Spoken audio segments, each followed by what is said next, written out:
Washington just surrendered to Venezuela's oil, and the Iran war forced their hand. 25 years. That's how long the United States spent building the most elaborate sanctions architecture ever constructed against a single Latin American country.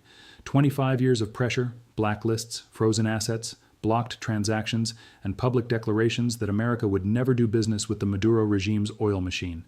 Politicians built entire careers on that position. Marco Rubio made it his personal mission. The Treasury Department turned PDVSA into a financial pariah, and now, in less than 72 hours, after a single strategic shock in the Persian Gulf, the entire wall cracked. Let me be extremely clear about what just happened, because the spin coming out of Washington right now is designed to confuse you. The U.S. Treasury Department just issued a general license that reopens broad-scale transactions with Venezuelan oil actors. I'm not talking about a narrow exception for a single company or a limited humanitarian carve-out. I'm talking about sweeping reauthorization. Eligible companies can now conduct business with PDVSA again, they can move product, they can close deals, the license comes with conditions, payments must flow through U.S.-controlled accounts, and certain categories remain blocked, specifically transactions involving Russia, Iran, North Korea, Cuba, and select Chinese-linked entities.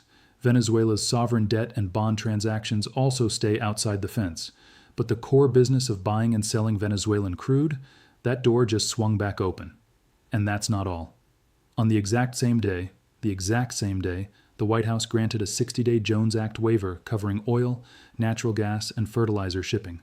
For those who don't know, the Jones Act requires that goods transported between U.S. ports move on American-built, American-owned, American-crewed vessels. Waiving it for 60 days signals one thing and one thing only. Washington is in emergency mode, they need energy moving fast, and they need the infrastructure constraints out of the way immediately. Now ask yourself the obvious question. What changed? Iran. That's what changed. The moment American and Israeli strikes began accelerating against Iranian infrastructure, the entire calculus of global energy supply flipped overnight. The Strait of Hormuz, that narrow choke point through which roughly 20% of the world's entire oil supply flows every single day, became a live risk variable. Iranian officials began making noise about closure, tanker operators started repricing insurance, spot markets jumped. And somewhere in the Situation Room at the White House, someone pulled out a map and pointed at Venezuela. Because here's the brutal geographic reality that no politician wants to say out loud. Venezuela is sitting on the largest proven oil reserves on the planet.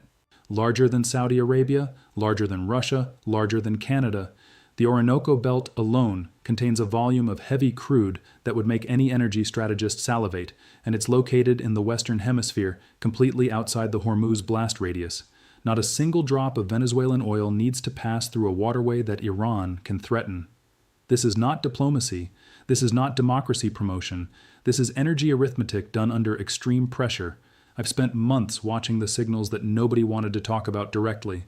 The reauthorization of Chevron's limited operations in Venezuela last year was the first crack.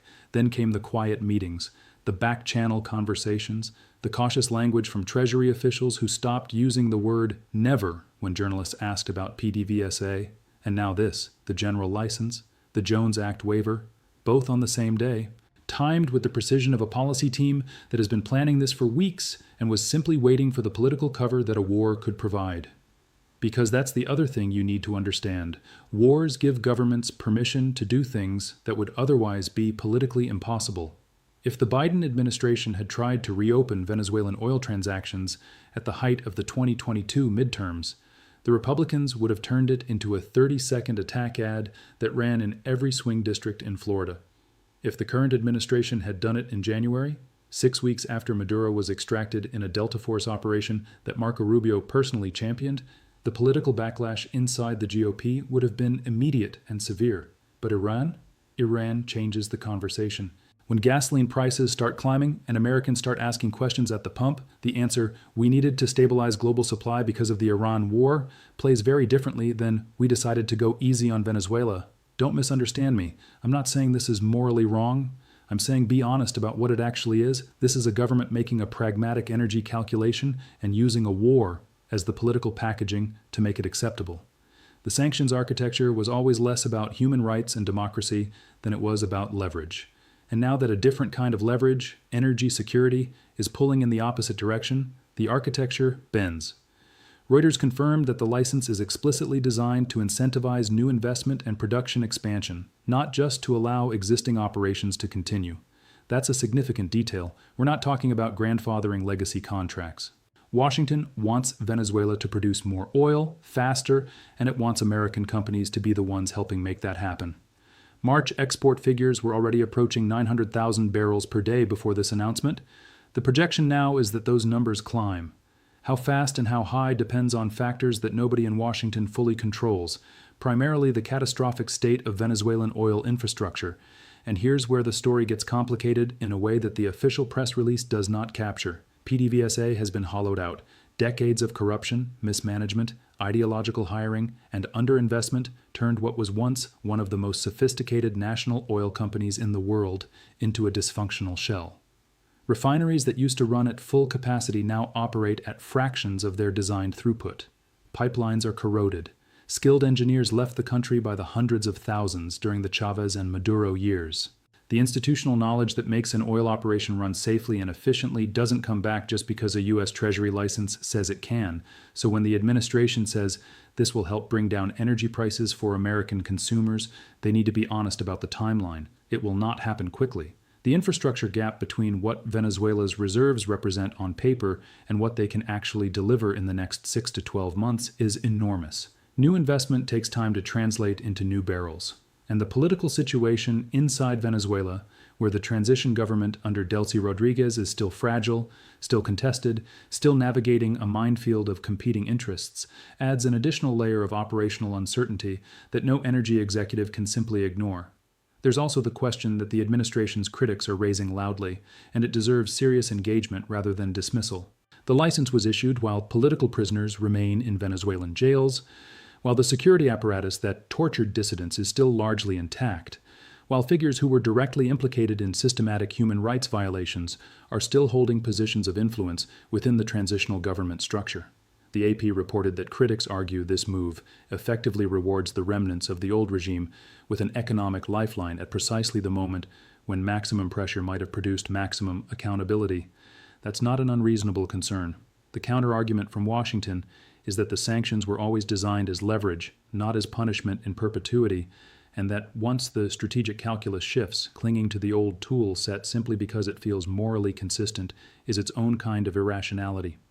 I think both arguments contain truth, which is why this decision is genuinely difficult to evaluate in simple terms. What I know for certain is this. The U.S. government just demonstrated that its sanctions posture toward Venezuela was always more conditional than the public declaration suggested. The conditions changed, the posture changed, and the speed with which it changed. One major geopolitical shock, one general license, one Jones Act waiver, all within days, tells you something important about how fragile that entire framework was underneath the surface. It also tells you something about where Venezuela fits in Washington's strategic hierarchy. When Iran threatened the Hormuz chokepoint, Venezuela went from pariah state to necessary supplier in a matter of weeks. That transition happened not because Venezuela's government became more democratic or more accountable, but because the global energy map shifted and Venezuela happened to be sitting on the right resource in the right hemisphere at the right moment. For Venezuelans fighting for genuine democratic transition, this is a complicated moment. Economic reactivation of the oil sector creates pressure for institutional reform because international companies operating in Venezuela need legal predictability and governance standards that are impossible to maintain in a fully authoritarian environment. But a regime that suddenly has oil revenue flowing again has less immediate incentive to make concessions on the political front. The leverage that sanctions provided, however imperfectly, is now partially gone. The administration's position is that the license conditions, particularly the requirement that payments flow through U.S.-controlled accounts, preserves meaningful oversight. They argue that a Venezuela reintegrated into the global energy economy is more likely to complete a democratic transition than one that remains isolated and economically desperate. Whether that holds depends entirely on execution, on whether Washington actually uses its financial oversight position to enforce political conditions or allows the commercial pressure of oil revenues to quietly erode its leverage. That is the question I'm watching. Not whether the license was issued, that happened. The question is what Washington does with the conditions attached to it over the next 6 months, because there's a version of this story where the Venezuela General License becomes a template for responsible reintegration. where U.S. oversight of payment flows creates real accountability, where oil revenues fund investment that benefits ordinary Venezuelans, where the commercial relationships built now create a stakeholder base that genuinely supports democratic consolidation. And there's another version where the commercial logic takes over completely, where conditions get quietly watered down as lobbying intensifies, where the Rodriguez government uses revenue to stabilize its own position without meaningful political concessions, and where 5 years from now, we look back at March 2026 as the moment Washington traded its Venezuela leverage for cheap crude. The sanctions wall cracked. The oil is moving. The conditions are still on paper. Whether they stay there or get enforced is what actually matters now. And that answer will not come from a Treasury press release. It will come from what happens inside Venezuela over the next 6 months, in the jails still holding political prisoners, in the ministries still staffed by figures who served the old regime, and in the negotiating rooms where Washington and Caracas are quietly deciding how much accountability they're actually willing to demand from each other in exchange for the crude that both of them suddenly need.